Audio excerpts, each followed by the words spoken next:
क्या आप चमत्कार में यकीन करते हैं? क्या आप भूत प्रेत दैवीय शक्ति में यकीन करते हैं? क्या आप साइकिक पावर में यकीन करते हैं? क्या आप ऐसे किसी चमत्कारी पीर फकीर को जानते हैं जो चमत्कार दिखाते हैं? अगर हाँ तो हो जाइए तैयार, आप और आपके गुरु करोड़पति बन सकते हैं। मेरा आज का ये वीडियो उन आस्तिकों के लिए वरदान है जो किसी न किसी चमत्कारी संत, बाबा, गुरु, पीर फकीर वगैरह के भक्त हैं।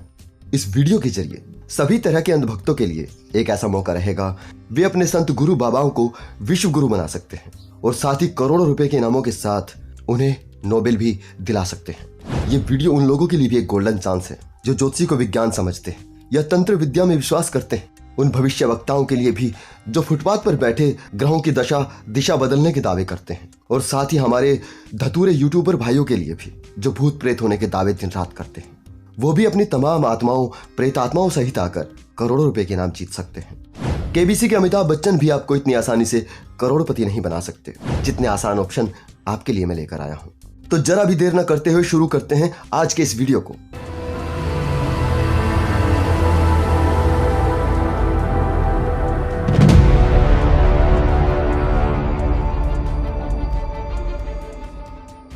सबसे पहले उनके बारे में जान लेते हैं जिन्होंने आप लोगों को करोड़पति बनाने का इंतजाम किया है। डॉक्टर अब्राहम कोवुर जी, जो श्रीलंका के प्रसिद्ध मनोवैज्ञानिक और तर्कशील व्यक्ति थे, उन्होंने अपना पूरा जीवन अलौकिक घटनाओं के पीछे की सच्चाई खोजने में लगा दिया। उन्होंने लगभग 50 वर्षों तक हर प्रकार के मानसिक, अर्धमानसिक और आत्मिक चमत्कारों का गहराई से अध्ययन किया और इस नतीजे पर पहुंचे कि इन बातों में जरा भी सच्चाई नहीं होती। दुनिया भर के मनोवैज्ञानिकों में वह अकेले ऐसे व्यक्ति थे जिनको इस तरह की खोज करने के कारण PhD की डिग्री प्राप्त हुई। अमेरिका की यूनिवर्सिटी ऑफ मिनेसोटा ने मनोविज्ञान और चमत्कारों की खोज के कारण ही उन्हें PhD की डिग्री प्रदान की। उन्होंने अंधविश्वासों के खिलाफ लोगों को जागरूक करने के लिए कई किताबें भी लिखी। डॉक्टर कोवुर का कहना था, जो व्यक्ति अपने पास आत्मिक या अलौकिक शक्तियां होने का दावा करता है वह या तो झूठा और मक्कार होता है या मानसिक रोगी होता है। उनका कहना था, ना तो कोई अलौकिक शक्ति वाला पैदा हुआ है और न ही किसी अलौकिक शक्ति का कोई वजूद है। अलौकिक शक्ति का वजूद सिर्फ धर्म ग्रंथों और धार्मिक लीडरों की झूठी बातों में होता है। आज से 70 साल पहले डॉक्टर कोवुर ने दुनिया भर के चमत्कारी बाबाओं, संतों, गुरुओं, तांत्रिकों, ज्योतिषियों को खुली चुनौती दी। उन्होंने कुछ चुनौतियां रखी और घोषणा की, जो व्यक्ति इनमें से किसी एक चुनौती को पूरा कर देगा वे उसे 1 लाख रुपए का नगद इनाम देंगे। 70 साल पहले 1 लाख की वैल्यू आज के करोड़ों रुपए के बराबर होगी। फिर भी उनके जीवन काल में कोई भी इस इनाम को जीत नहीं सका। 1984 में श्री मेघराज मित्तल जी ने अंधविश्वासों के खिलाफ रैशनलिस्ट सोसाइटी पंजाब की स्थापना की, जो कि अब रैशनलिस्ट सोसाइटी इंडिया बन चुकी है। तब से अब तक सोसाइटी के हजारों मेंबर अंधविश्वासों के खिलाफ लगातार संघर्ष कर रहे हैं और लोगों को जागरूक कर रहे हैं। रैशनलिस्ट सोसाइटी इंडिया ने दुनिया भर के चमत्कारी गुरुओं, साधु संतों, तांत्रिकों, ज्योतिषियों वगैरह को खुला चैलेंज दिया है। सोसाइटी की कई चुनौतियों में से एक को पूरी करने में 1 करोड़ के इनाम की घोषणा की है। पिछले 35 साल में किसी ने भी इस चैलेंज को स्वीकार नहीं किया है। श्री श्याम मानव जी अखिल भारतीय अंधश्रद्धा निर्मूलन समिति के संस्थापक हैं, जो कि पिछले 36 सालों से अंधविश्वासों के खिलाफ जमीनी स्तर पर लड़ाई लड़ रहे हैं। श्याम मानव जी और नरेंद्र दामोलकर जी के प्रयासों से ही महाराष्ट्र सरकार ने जादू टोना विरोधी कानून बनाया। उन्होंने भी कई दशकों से 25 लाख का इनाम घोषित किया हुआ है। वर्तमान में देश और दुनिया में ऐसे सैकड़ों संगठन हैं जो दुनिया भर के चमत्कारी गुरुओं, साधु संतों, पीर फकीरों, ज्योतिषियों, तांत्रिकों वगैरह को चैलेंज करते हैं, जिन्होंने कोई भी एक शर्त पूरी करने पे करोड़ों रुपए के इनाम की घोषणा की हुई है, लेकिन अब तक किसी ने भी इस चैलेंज को स्वीकार नहीं किया है। रैशनलिस्ट सोसाइटी इंडिया की कुछ आसान चुनौतियां हैं, जिनमें से किसी एक को पूरा करने पे 1 करोड़ रुपए का इनाम लिया जा सकता है। बाकी संगठनों के करोड़ों रुपए बोनस में मिल जाएंगे। इनमें पहली चुनौती है किसी सीलबंद करेंसी नोट की ठीक नकल पैदा कर देना। चुनौती नंबर 2, किसी सीलबंद करेंसी नोट का नंबर पढ़कर बताना। चुनौती नंबर 3, जलती आग में किसी चमत्कारी शक्ति की मदद से आधे मिनट के लिए नंगे पैर खड़ा होना। चुनौती नंबर 4, सोसाइटी मेंबर के मांगने पे कोई चीज हवा में पैदा करना। ये वाली चुनौती उन बाबाओं के लिए बेहद आसान होगी जो हवा में प्रसाद, भभूत और सोने की चेन पैदा करके अपने भक्तों को रिझाते रहते हैं। आगे बढ़ते हैं। चुनौती नंबर 5, किसी अलौकिक शक्ति से दूर से किसी ठोस चीज को हिला देना या मोड़ देना। चुनौती नंबर 6, योग शक्ति द्वारा हवा में उड़ना। चुनौती नंबर 7, योग शक्ति से 5 मिनट के लिए अपनी नब्ज रोकना। चुनौती नंबर 8, पानी पर पैदल चलना। चुनौती नंबर 9, अपना शरीर एक स्थान पर छोड़कर दूसरी जगह हाजिर होना। चुनौती नंबर 10, योग शक्ति द्वारा 30 मिनट के लिए अपनी सांस रोकना। चुनौती नंबर 11, ऐसी आत्मा या प्रेत हाजिर करना जिसकी फोटो खींची जा सकती हो। चुनौती नंबर 12, फोटो खींचने के बाद फोटो से गायब हो जाना। चुनौती नंबर 13, ताला लगे कमरे से अलौकिक शक्ति द्वारा बाहर निकलना। चुनौती नंबर 14, किसी वस्तु का भार बढ़ा देना।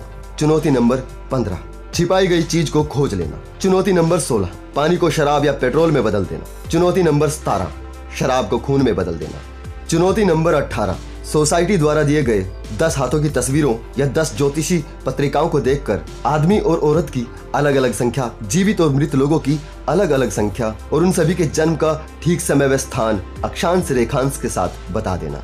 इसमें 5% की गलती माफ होगी। ये बहुत ही आसान सी शर्तें हैं उन लोगों के लिए जो बड़े बड़े चमत्कार दिखाते हैं, और इस चैलेंज को स्वीकार करने के लिए ज्यादा कुछ करना भी नहीं है। आपको चुनौती स्वीकार करने के साथ सिर्फ 10,000 रुपए की जमानत राशि जमा करानी पड़ेगी, जो कि बताई गई किसी भी शर्त पूरी करने पर इनाम के साथ वापस मिल जाएगी और हारने पर जब्त हो जाएगी। जमानत राशि भी इसलिए रखी गई क्योंकि डॉक्टर अब्राहम कौर जी ने जब ये चुनौती दी थी तब से लेकर अब तक पिछले 70 सालों में कुछ लोगों ने इस चैलेंज को स्वीकार करने की बात की, लेकिन फिर बहाने बनाकर मुकर गए। ऐसे फ्रॉड लोगों के लिए ही जमानत राशि की शर्त रखी गई है। चैलेंज सोसाइटी द्वारा तय स्थान, तय समय पे धोखा रहित हालात में पूरा करना होगा। एक चैलेंज एक से ज्यादा बार भी पूरा करना पड़ सकता है।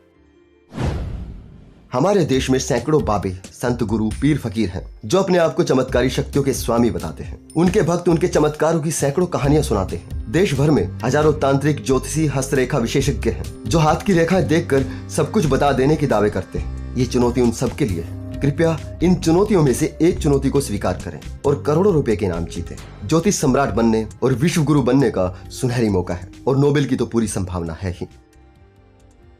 इस वीडियो को देखने के बाद कुछ लोग ज्योतिषी को विज्ञान साबित करना चाहेंगे। ऐसे प्राणियों से निवेदन है कि जान पहचान के किसी ज्योतिष सम्राट को इस चुनौती को स्वीकार करने के लिए तैयार करें। सच साबित हो जाएगा। कुछ अंधभक्त अपने किसी संत, बाबा, गुरु वगैरह की महिमा गाएंगे, उनके चमत्कारों के किस्से सुनाएंगे। उनसे निवेदन है अपने अपने संत, बाबा, गुरु वगैरह को चुनौती स्वीकार करने की प्रेरणा और हिम्मत दें। ज्यादातर अंधभक्तों का एक रटा रटाया डायलॉग भी होता है कि उनके बाबा, संत या गुरु जी को इनाम का लालच नहीं है। हाँ, वो बात अलग है। उनके गुरु घंटाल लग्जरी गाड़ी में से उतरते हुए कहते हैं सब मोह माया है। ऐसे प्राणियों से निवेदन है कि इनाम की राशि को जरूरतमंदों को दान किया जा सकता है या सोसाइटी उनके नाम से चैरिटी भी कर देगी। अगर कोई चुनौती स्वीकार नहीं करेगा तो इससे साबित हो जाएगा कि सारे ज्योतिषी झूठ बोलते हैं। हस्तरेखा, मस्तिष्क रेखा, जन्म पत्री वगैरह सब झूठ है।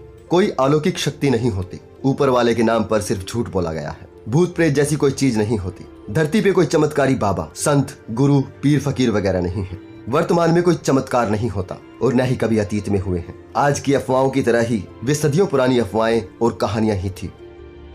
अगर कोई हमारी इन बातों को गलत सिद्ध करना चाहता है तो इस चुनौती को स्वीकार करे। उसको बाकी की जरूरी जानकारी दे दी जाएगी। कमेंट बॉक्स में बहस करने से कुछ साबित नहीं होगा। सच साबित तब होगा जब कोई चुनौती स्वीकार करेगा।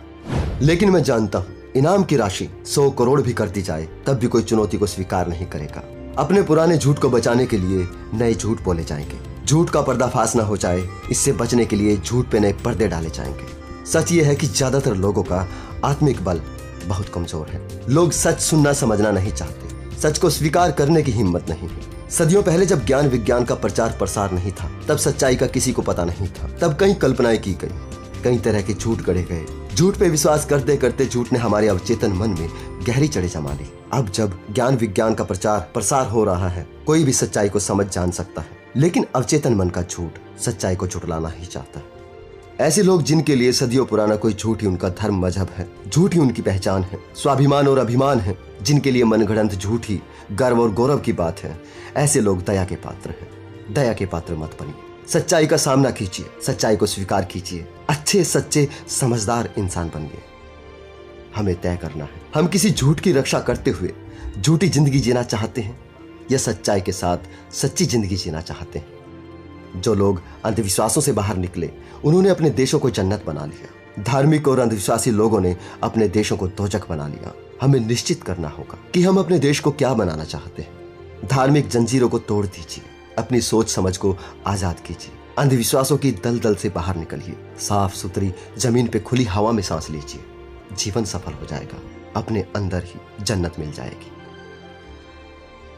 डॉक्टर अब्राहम कौर जी का कथन है, जो व्यक्ति अपने चमत्कारों की पड़ताल करने की आज्ञा नहीं देता वह धोखेबाज होता है। जिसमें चमत्कारों की पड़ताल करने का साहस नहीं वह अंधभक्त होता है, और जो बिना पड़ताल किए ही विश्वास कर लेता है वह मूर्ख होता है। आइए हम अच्छे, सच्चे, ईमानदार और समझदार इंसान बनने की कोशिश करें। मेरे तमाम तार्किक दोस्तों, इस वीडियो को इतना शेयर करें कि यह हर अंधविश्वास में अटके इंसान तक पहुंच जाए और पाखंडियों तक भी। आज के लिए इतना ही। खुश रहिए, आबाद रहिए, मानवता को जिंदाबाद रखिए।